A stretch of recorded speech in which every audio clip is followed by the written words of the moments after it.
Amém, glória a Deus, aleluia, um louvor maravilhoso, um louvor que eleva os nossos corações a Deus, eleva os nossos pensamentos a Ele. E hoje, antes de lermos o texto bíblico sobre o qual a gente vai refletir, que está no Evangelho de Mateus, capítulo 27, versículos 1 a 5, vou primeiramente contextualizar, falando do capítulo anterior. E após esta contextualização, nós vamos ouvir a leitura do texto. Então, no capítulo 26 do Evangelho de Mateus, nós vamos nos deparar com alguns momentos anteriores e início do martírio sofrido por Jesus Cristo. Ele vai fazer a última ceia, no capítulo 26, com os discípulos, né, vão organizar. Também, antes acontece um episódio muito interessante, quando ele está na casa de Simão o leproso, de acordo com o relato de Mateus, em que uma mulher derrama sobre a cabeça de Jesus um nardo, quebra um vaso de alabastro e derrama um nardo, que era um perfume valioso da época.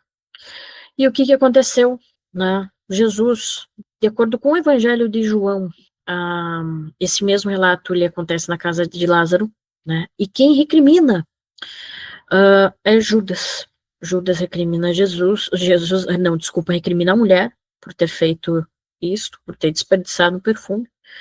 E Jesus repreende, né? Dizendo que os pobres, porque ele diz, né, que este perfume ele poderia ser vendido por 300 denários e esse dinheiro poderia ser destinado aos pobres. Jesus diz que os pobres, eles terão, né, por mais tempo, pelo resto da vida, e quanto a Jesus, eles o terão apenas por algum tempo, né?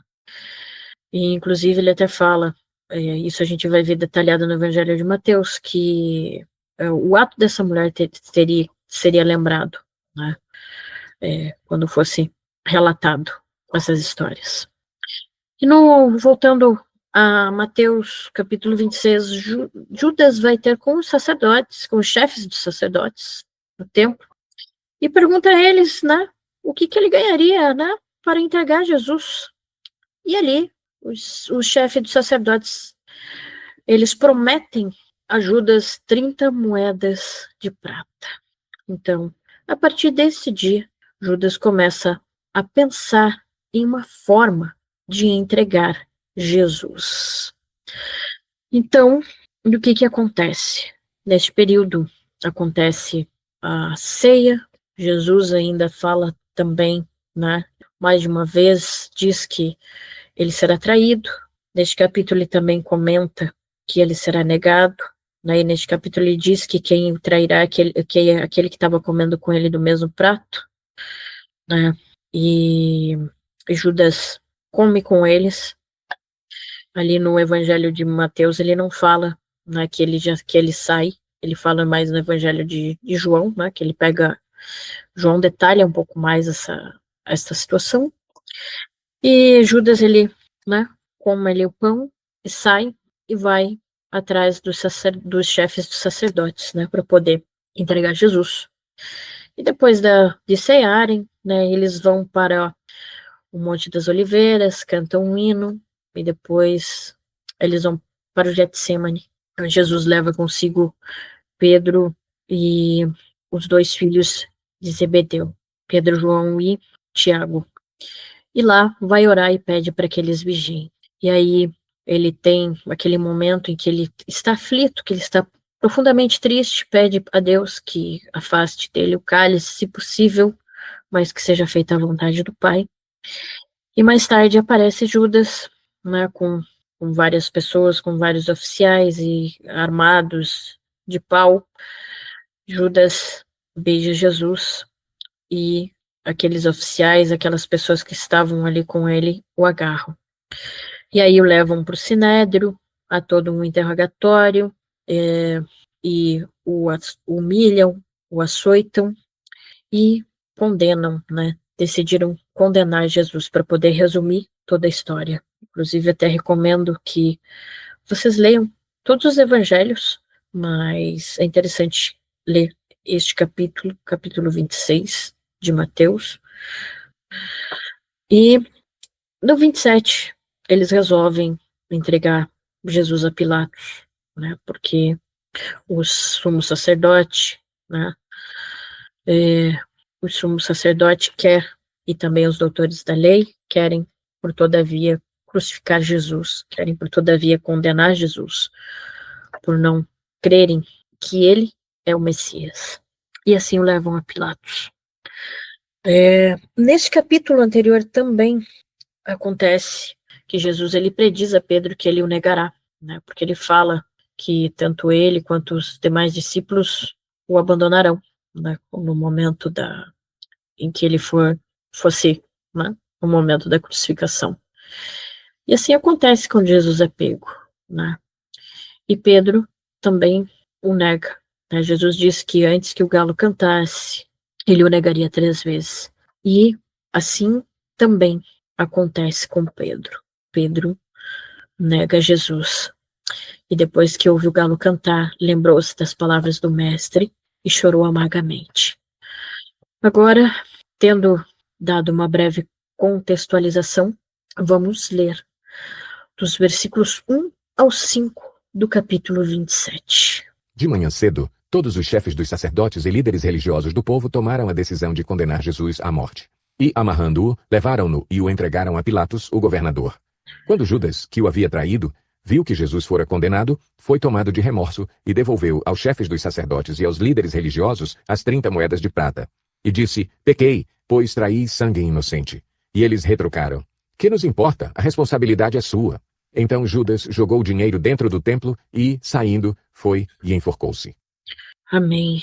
Senhor nosso Deus e nosso Pai, te pedimos que o Senhor nos guie durante a explanação desta palavra, Pai. Que a mensagem que o Senhor deseja trazer a nós por meio desta leitura, ela seja transmitida conforme o teu desejo, conforme o teu querer, Pai.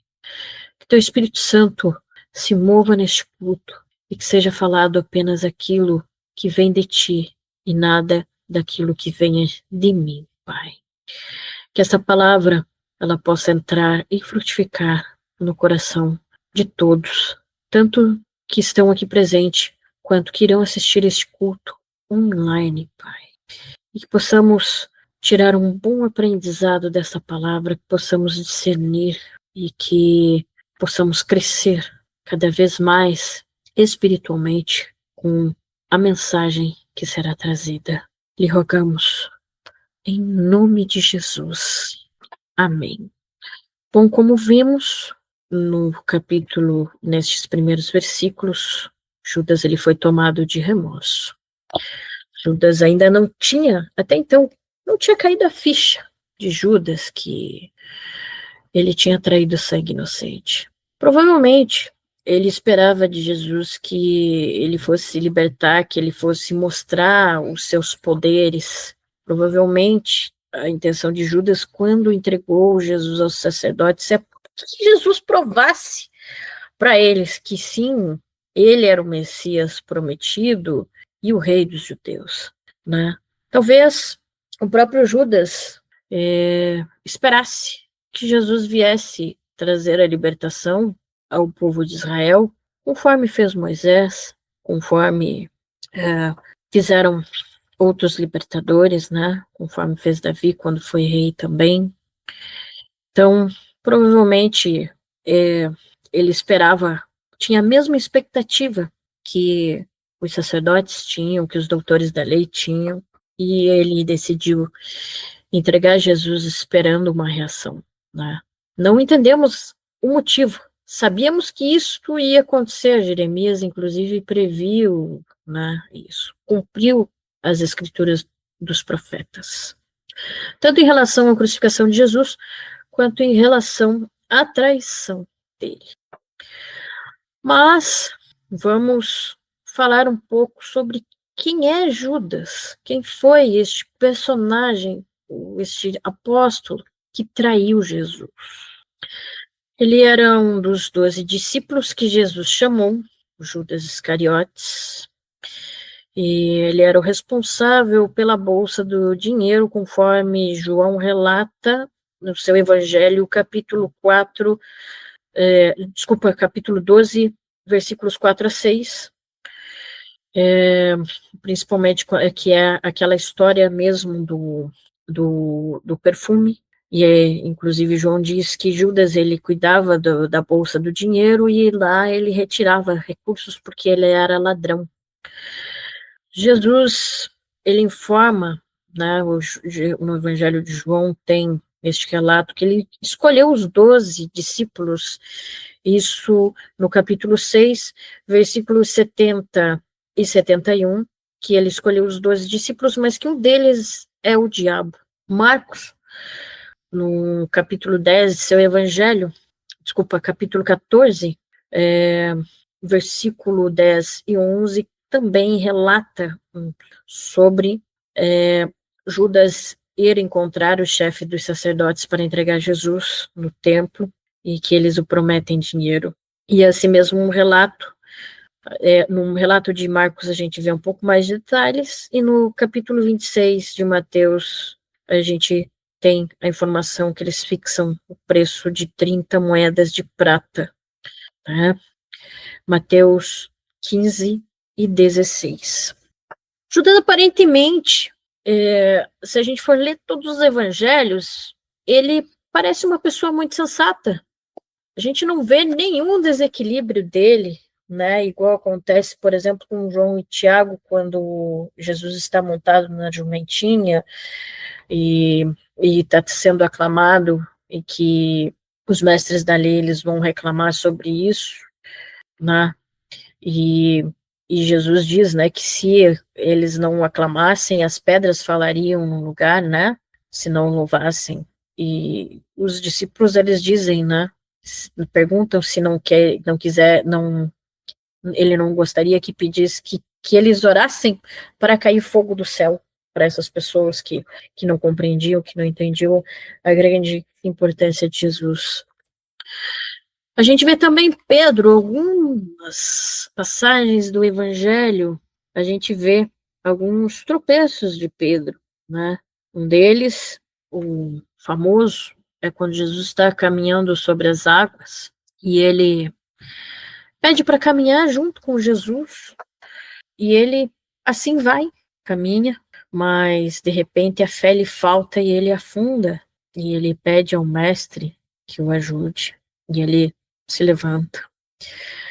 De Tomé, pós-ressurreição de Jesus, a gente observa que ele era incrédulo. Mateus, antes de seguir Jesus, antes de aceitar o chamado, ele era cobrador de impostos, provavelmente cobrava além, porque era comum disso acontecer. De vários discípulos a gente vê os pontos negativos, né? A gente vê as características negativas, porém Judas a gente não vê nada, né? A única característica, a única coisa que a gente sabe que João mesmo diz que Judas era ladrão. Inclusive, nessa passagem, a gente tem a impressão que Judas era muito dinheirista, traz esse tom, eu particularmente tenho essa sensação, né? Quando ele fala, não, mas esse perfume poderia ser vendido, poderia, né, nos geraria 300 denários, né? Mas aparentemente não se tem muita coisa a respeito dos defeitos de Judas. Provavelmente, assim como os demais discípulos, ele fez aquilo que Jesus deu autoridade e poder, quando ele enviou seus discípulos, né, para pregar o reino dos céus pelas cidades de Israel, de 2 em 2. Provavelmente Judas também expulsou demônios, provavelmente Judas também, no nome de Jesus, curou, né, viveu tudo o que os outros discípulos viveram. Mas a questão é, ele tinha outros interesses, os quais eu provavelmente, os quais eu citei. Talvez ele tenha sido aquele em que a semente, ela caiu, mas ela não brotou. ela provavelmente deve ser aquele terreno espinhoso ou aquele terreno pedregoso e que a semente brotou mais superficialmente. Provavelmente esperando que Jesus reagisse, querendo que ele provasse mais do que ele já tinha provado, né, que ele era o Filho de Deus, né, porque os milagres para os mestres da lei, para o sumo sacerdote, enfim, para aqueles que ocupavam o sinédrio, não foram suficientes. Então, ele traiu Jesus. Ele o entregou por 30 moedas de prata, né? Juntando isso com o relato que João faz de Judas, realmente não tem como não pensar que ele não seria dinheirista, porque ele quis tirar uma vantagem também. Infelizmente, ele aparentava ser bem equilibrado, ser bem culto, bem inteligente, tanto é que ele era o tesoureiro, bem instruído, porém o coração dele não era bom. O coração dele não era completamente ligado em Jesus. E depois que ele o traiu e viu que ele foi condenado, ele caiu em si. Ele estava inebriado, ou não sei se eu poderia utilizar aqui a palavra embriagado, com a esperança de que Jesus fosse, enfim, consumir todo mundo, mostrar quem ele era e sair daquela situação, não se deixar ser condenado, mas depois ele caiu em si. A dura realidade o perseguiu. E aí ele se deu conta do que ele fez, que traiu sangue inocente. Então, tomado e consumido pela culpa, ele devolveu aos sacerdotes as 30 moedas, jogou no templo e depois, como relata Mateus, ele se enforcou. Mas por que ele se enforcou? Porque ele não teve um arrependimento.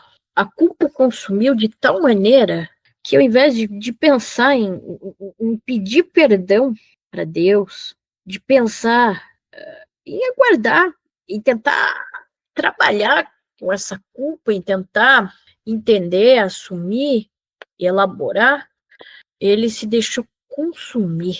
E provavelmente por ele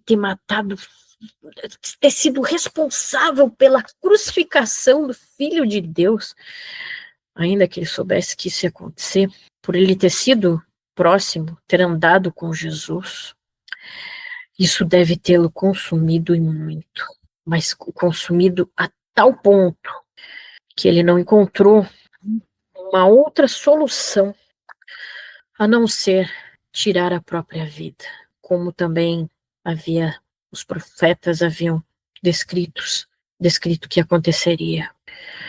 E o remorso, que é algo que nós vamos abordar nesta pregação, que é algo que é muito terrível.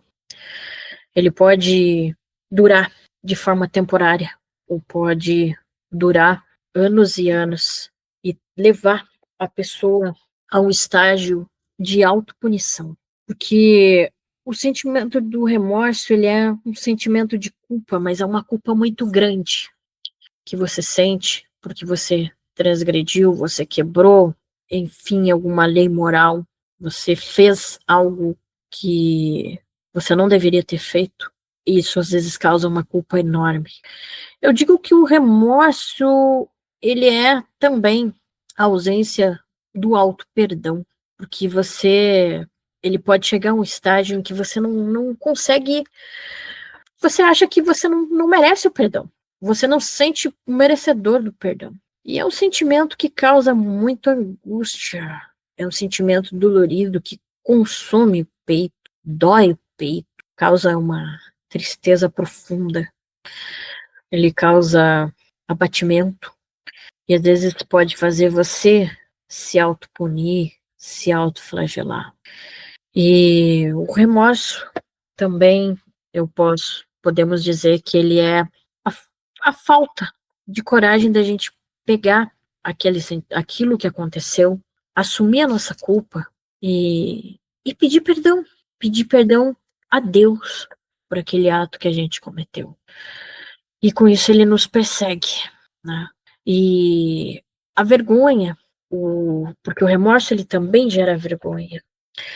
E também o medo de não ser perdoado por Deus, que às vezes pode surgir.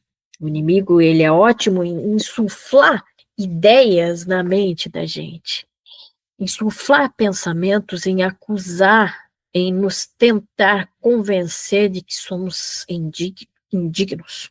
Provavelmente ele fez isso com Judas, né? Porque também comenta-se, agora eu não vou me lembrar em qual evangelho, né, que Satanás havia se apossado de Judas. E por isso ele foi entregou Jesus. Ele abriu brechas, claro. E essa questão do remorso, se a gente não vigia e não busca direcionamento em Deus, ou deixa o nosso orgulho se fazer mais forte do que o desejo de pedir perdão, ou a vergonha ser mais forte do que o desejo de pedir perdão, porque eu creio que se mistura tanto a vergonha quanto o orgulho, né? Porque quando a gente tem o sentimento de remorso, às vezes você pensa, eu vou fazer tal coisa aqui para me autopunir e tá tudo bem, depois passa, mas não se resolve, não se melhora. No caso de Judas, o que ele queria era fugir da dor, provavelmente, porque a dor de ter traído Jesus foi um negócio grande. Sabe-se lá, né? Caso um de nós tivéssemos feito isto, qual seria a nossa ação? Será que se a gente tivesse feito o que Judas fez, a gente teria coragem, teria humildade de assumir o nosso próprio erro e pedir perdão? Será? Não sabemos qual seria a nossa reação. E Judas até provavelmente deve ter pensado, agora que eu fiz trair sangue inocente, meu Deus, eu vou ser agora, né? Deus vai me castigar, Jesus vai ser vingado em mim. Mesmo Jesus tendo ali, em sua crucificação, por todos aqueles que o humilharam, que o insultaram, que o crucificaram também, que o surraram, ele pediu perdão a Deus para essas pessoas. Pediu a Deus que perdoasse essas pessoas. Ele perdoou. E se Judas também enfrentasse essa culpa, ao invés de se matar, orasse e pedisse perdão, tivesse se arrependido, provavelmente Jesus também o teria perdoado. Mas, infelizmente, Judas sentiu apenas remorso. E o sentimento de remorso é algo complicado, porque mesmo nós, sendo cristãos, podemos ser acometidos. Tanto cristãos e não cristãos podem ser acometidos pelo sentimento de remorso. Isso é normal de se acontecer, se a gente não vigiar. Às vezes, se a gente não vigia, a gente é pego de surpresa. E é por isso que a gente precisa sempre estar em constante oração, sempre estar em contato com Deus e orar. E quando pecarmos, pedirmos perdão. E se a gente fez algo que nos causou remorso, a gente precisa assumir a nossa parcela, trabalhar, enfrentar isso, pedir ajuda a Deus, para que Deus nos ajude a elaborar isso, pedir perdão e pedir para Ele que a gente consiga se perdoar. Porque o que acontece com o remorso? Ele chega num estágio, o remorso que a gente não se perdoa, a gente quer se autopunir, e mesmo que a gente pedindo perdão para Deus, pelo fato da gente não se perdoar, a gente não consegue enxergar e sentir o perdão de Deus, porque a gente não se perdoa pelo que a gente fez. Nós somos falhos, nós somos pecadores, em busca sim da santificação, mas infelizmente somos passíveis de escorregar. Enquanto vivermos nesta terra, vamos acabar pecando, mesmo que não seja a nossa intenção. E é por isso que a gente precisa sempre pedir perdão a Deus pelas nossas falhas, pelas nossas transgressões, e não se deixar abater pelo remorso, para que a gente possa ter transformação, para que Deus possa nos transformar o nosso coração, e a gente possa agir de maneira diferente. Às vezes vamos persistir no erro mais de uma vez, vamos, mas Deus ele termina a obra que ele começou. Essa é a promessa. Então, mesmo que a gente, né, persista, mesmo que a gente incida no erro, sem a gente querer, ele vai trabalhar em nosso coração, ele vai nos moldar como o vaso que ele deseja moldar. Ele vai nos transformar, ele vai nos purificar. E quando nossos dias aqui na Terra acabarem, nós viveremos a vida eterna. Então, nós precisamos persistir, nós precisamos focar em Cristo e precisamos pedir a Deus que Ele nos ajude a não pecar. Mas agora trazendo a situação de Pedro. Pedro, ele se arrependeu, mas isso eu estou trazendo para a gente trazer a diferença entre remorso e arrependimento. Pedro, ele reconheceu o que fez, chorou amargamente, se arrependeu. Quando ele viu o mestre, ele saiu do barco e foi atrás do mestre, né? Porque os discípulos ficaram com medo dos judeus, né? Por causa da crucificação de Jesus e não tinham prestado atenção nas escrituras que ele recitaria. E quando Pedro vê o mestre, né, que ele é informado, ele pula do barco e vai até a praia. E lá está preparado os peixes em brasa.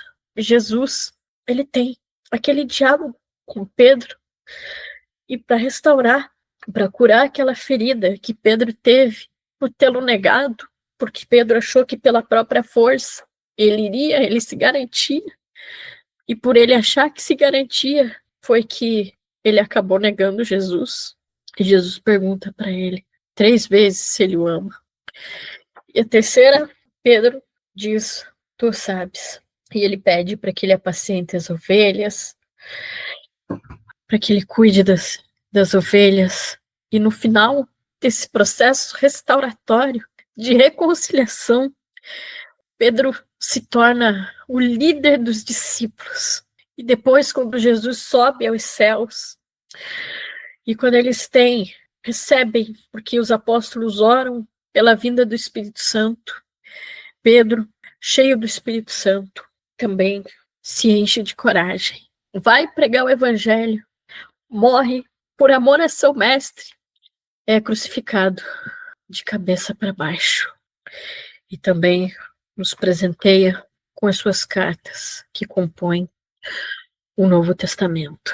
Ou seja, Pedro, ele mudou, ele se colocou mais no alvo, buscou ter Cristo como alvo, concentrou suas forças em Cristo, e ao invés de fazer qualquer coisa pelo próprio braço, se garantir, a força dele, que o fez seguir sua caminhada e ser um grande apóstolo, veio do Espírito Santo, que foi o Espírito Santo que Cristo o chamava de Consolador, quem encorajou tanto a ele quanto aos demais discípulos e os ensinou o que dizer para que eles pudessem sair, cumprir com o ide de Jesus, que era ide por toda parte e pregai o evangelho a todos os povos e fazei discípulos.